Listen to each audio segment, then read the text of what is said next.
مولا کائنات کمیل کے ساتھ کوفہ کی گلی سے گزر رہے ہیں۔ ایک قاری قرآن کی آواز کمیل کے کانوں پہ پڑی، بہت ہی غمگین محزون لہجہ۔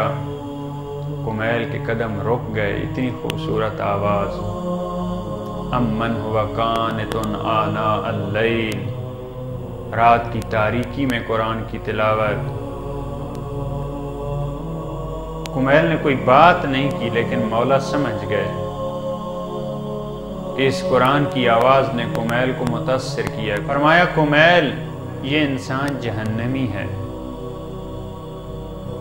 یہ انسان جہنمی ہے، لیکن کسی اور فرصت اور وقت میں تمہیں بتاؤں گا۔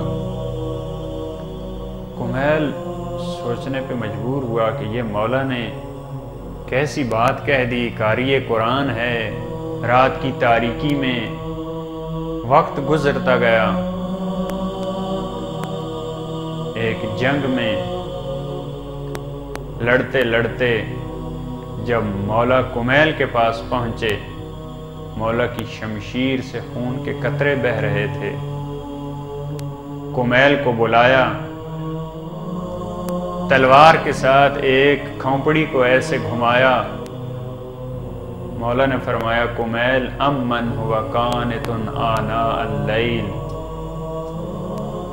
جس آواز نے تجھے روک دیا تھا، تو بڑا متاثر ہوا تھا اس قاری قرآن سے، یہ وہی قاری قرآن ہے جو امام وقت کے مقابلے میں آیا ہے۔